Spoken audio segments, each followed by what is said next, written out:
Are these the best ITBs that you can buy for a beams? Maybe.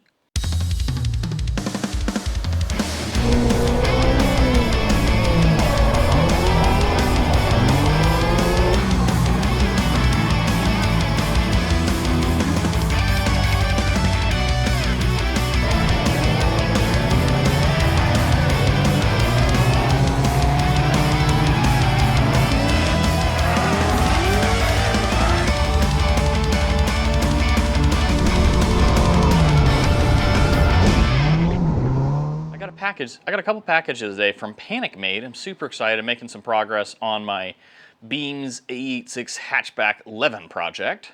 I got an ECU and wiring harness for this car, as well as a new set of ITBs. So the ones that are on here are from a 4AG, but this is what I got from Panic. I'm super excited to test it out.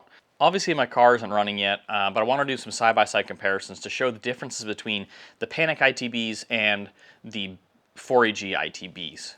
You have to pardon the mess in the garage. We had Hurricane Ian come through, so I had to stuff a bunch more stuff in here. And I've got a bunch of projects going on. I've got the SR for the 240 that's buried in stuff here, and I've got the hatchback A86 build. So it's taking me a little bit.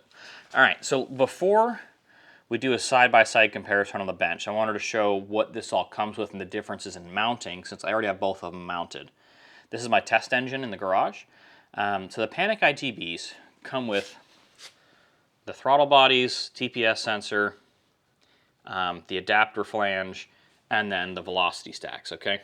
These velocity stacks are super cool because they're like right there, very, very close together. I've always liked the look of that. So looking at this, the ITBs, normally it goes from, like, you've got the head, you've got the head, you've got a metal adapter, and then you also normally have this rubber adapter here, then the intake manifold. But the Panic ITBs do away with the rubber adapter and just go from the head to the metal adapter to the Panic adapter to the ITBs. This is cool. This packages things a little bit tighter, makes it a little bit easier to fit, gives a little more clearance.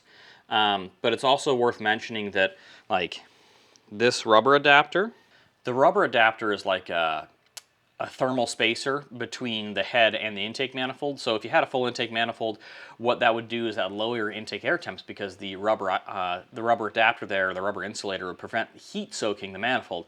Not necessarily a big issue or a big deal on ITBs, but it's worth mentioning it, because when we look at ITBs, the 4AG ITB kits, usually they bolt to the rubber adapter, and you can see that here. This is a JSP adapter, so we can see head, or we can see that the metal adapter, that's the one that the Panic ITBs bolt to.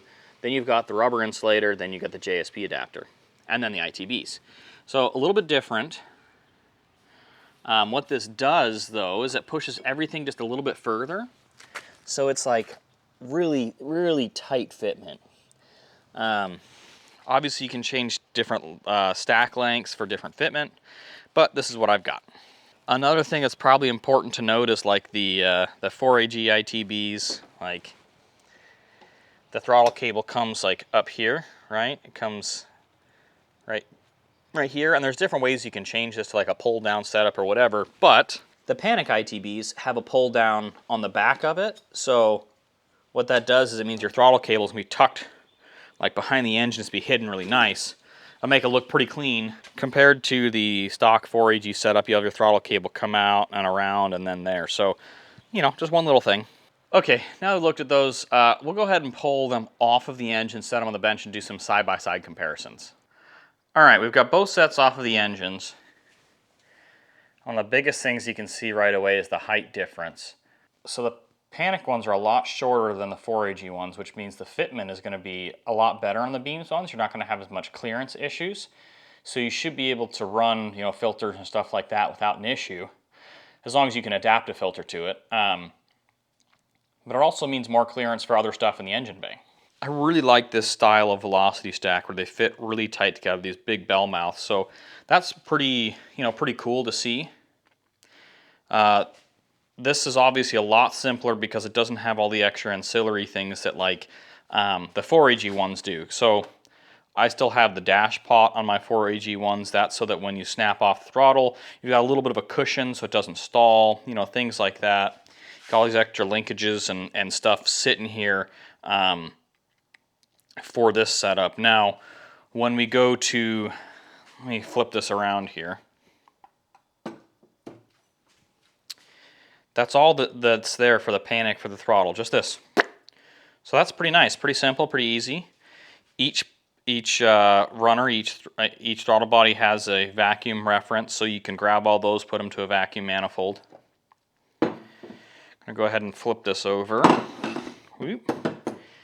And these really are such nicely port matched to each of the throttle bodies. That's really nice, so you've got a really good flow from velocity stack, throttle body, through the adapter plate to the engine. That's a really good setup.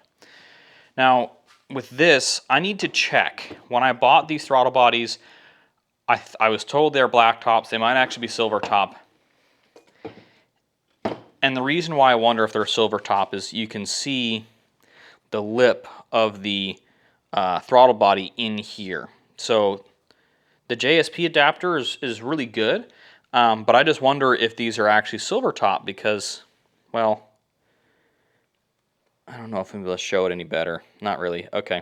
You can see there's just that ring around the outside that just isn't there on the beams one, or on the panic ones.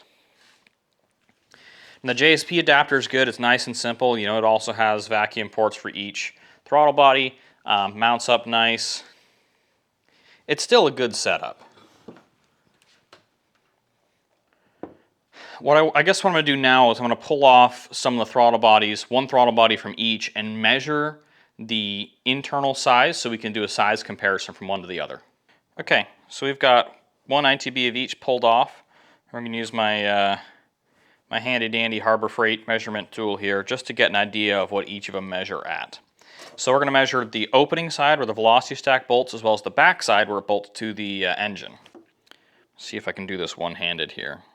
There we go. Okay, so the 4AG ITB, 45.4 millimeters, so probably 45 millimeters opening on this side.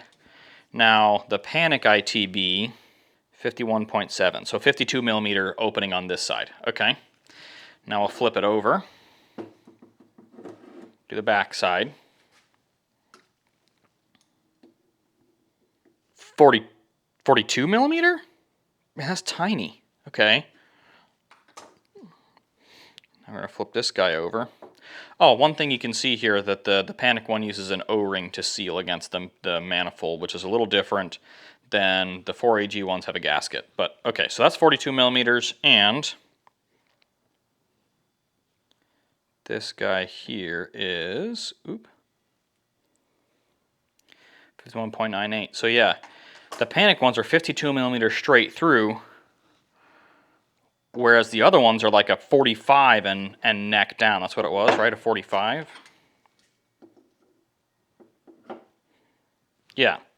So that's kind of interesting. These ones 52 millimeters straight through. This one 45-ish neck down to a 42. So these are definitely silver top ITBs. That's why they didn't fit perfect in here. But much larger, 10 millimeter larger. Now if these were the blacktop ones, so blacktop 4AG is a little different. They have larger ITBs, and I think those ones, instead of going down to a 42, they're a 45. So even still, the Panic ITBs are 7 millimeters larger. Now, I don't have any dyno data to back up which ones make more power because I don't have any testing yet. But I'll show some dyno graphs here from another guy who has his already dynoed and tuned on the Panic ITBs.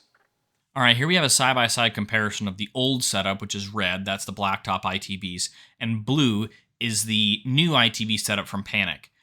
So we can see a pretty good side-by-side comparison here. Peak power is definitely higher, although it looks like the mid-range power does dip a little bit, but it's got a nice curve to it all the way up to 8,500 RPM.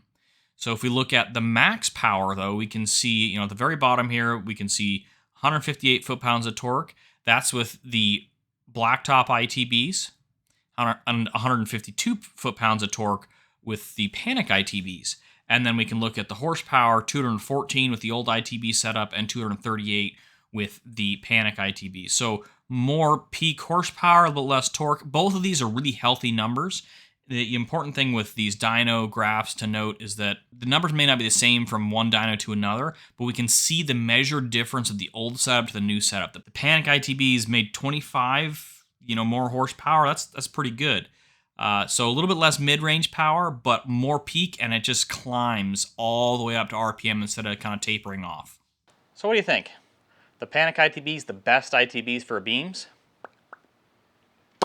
I think so. Right now, everything on paper that makes them look way better than anything else. So I'm excited to get the car running and driving so I can actually test it out and see how they feel. Thanks for watching. See you next time.